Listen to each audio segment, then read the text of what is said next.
Welcome students.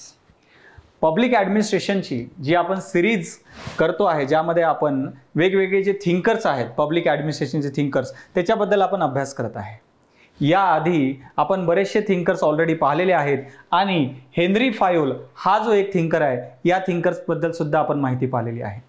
याच्या आधीचे जे 2 लेक्चर झालेले आहेत त्याच्यामध्ये तुम्ही हेनरी फायोलची काही सुरुवातीचे काही बेसिक्स थेअरीतले सिद्धांतातले काही गोष्टी पाहिल्या असतील. त्यानंतर याच्या आधीच्या लेक्चर्समध्ये सुद्धा आपण हेनरी फायोलचे काही बेसिक सिद्धांत पाहिलेत आणि आता सुद्धा आपण हेनरी फायोल बद्दल चर्चा करणार आहेत.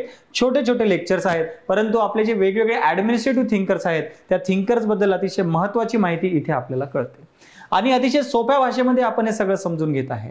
आपला जो पब्लिक ॲडमिनिस्ट्रेशनचा कोर्स आहे ज्ञानदीप अकॅडमीचा, यामध्ये आपण अशाच छोट्या छोट्या ज्या सिंपल वाटणाऱ्या ज्या कन्सेप्ट्स आहेत, जे कन्सेप्ट म्हणजे वाटायला तसे ते वाचायला जर तुम्ही पुस्तकातून घेतलं तर हार्ड वाटतील, परंतु आपल्या लेक्चर्समध्ये ते सिंपल करून कसे घेता येतील तेच आपण इथे करत आहोत, जेणेकरून अभ्यास करताना तुम्हाला गोष्टी सोप्या वाटायला पाहिजे आणि एक्झाममध्ये आन्सर लिहायला सुद्धा तुम्हाला त्यामध्ये मजा यायला पाहिजे. ठीक आहे. तर या ठिकाणी आज आपण फायोल बद्दल काय समजून घेणार आहे पहा. आपण हा जो फायोल आहे यांच्याबद्दल ऑलरेडी सिद्धांत आपण याच्या आधीच्या लेक्चर्समध्ये पाहिलेले आहेत आणि आपण याच्या आधीच्या एका लेक्चरमध्ये फ्रेडरिक टेलर सुद्धा चर्चा केलेली आहे. त्यामुळे जर तुम्ही लेक्चर्स पाहिले नसतील तर या आधीचे लेक्चर्स पहा, त्याच वेळेस तुम्हाला या लेक्चर्स मधल्या गोष्टी कळून जातील. अदरवाईज तुम्हाला कळणार नाही की या लेक्चर्स मध्ये काय चालू आहे, कारण या ठिकाणी आपण फायोल आणि टेलर या दोघांमध्ये तुलना करतो आहे आणि ही जी तुलना आहे एक्झाम मध्ये डायरेक्टली प्रश्न येतो फायोल आणि टेलर मधली तुलना. त्यामुळे आधीचे लेक्चर्स पहा, त्या लेक्चर्स मधून फायोल काय ते समजून घ्या, टेलर काय ते समजून घ्या, म्हणजे या गोष्टी तुम्हाला अतिशय सोप्या भाषेमध्ये समजतील. ओके.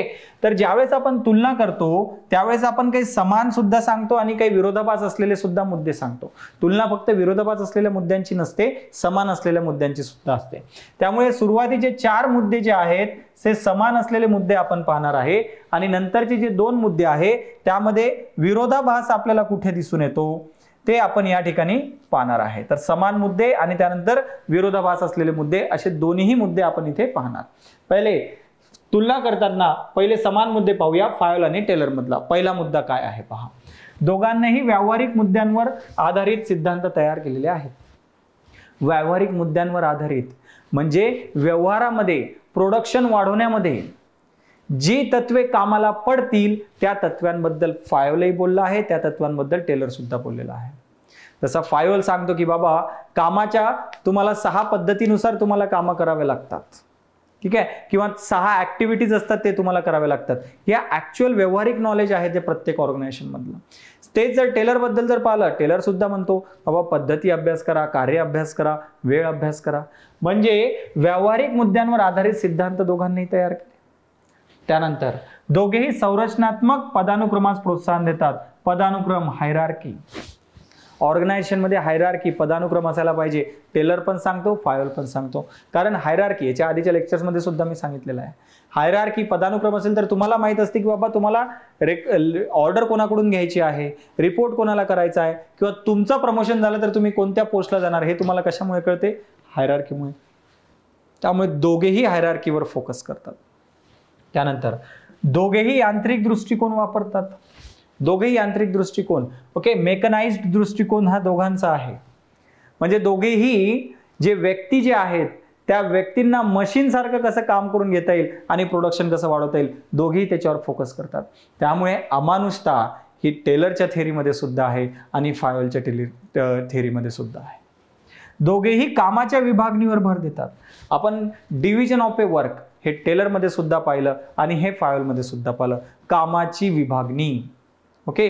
ज्यामध्ये वेगवेगळे डिपार्टमेंट्स केले जातात आणि प्रत्येक डिपार्टमेंटला काम सोपवून दिलं जाते.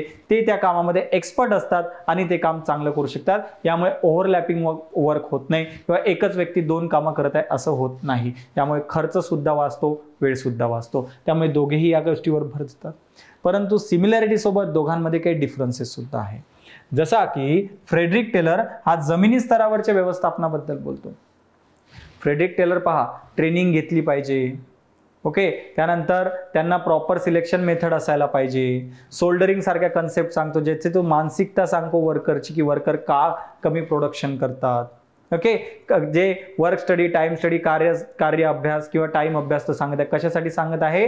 वर्कर्सचं प्रोडक्शन, वर्कर्सकडून प्रोडक्शन कसं वाढवून घेता येतील, वर्करची इफिशियन्सी कशी वाढवता येईल. त्यामुळे जमिनी स्तरावरील व्यवस्थापन टेलर बोलतो.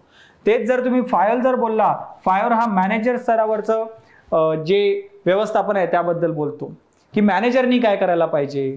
ओके, मॅनेजरनी ऑथॉरिटी अँड रिस्पॉन्सिबिलिटी असायला पाहिजे, मॅनेजरकडे कमांड असली पाहिजे, मॅनेजरकडे कंट्रोल असलं पाहिजे. तो मॅनेजरच्या हिशोबाने फाईल बोलतो.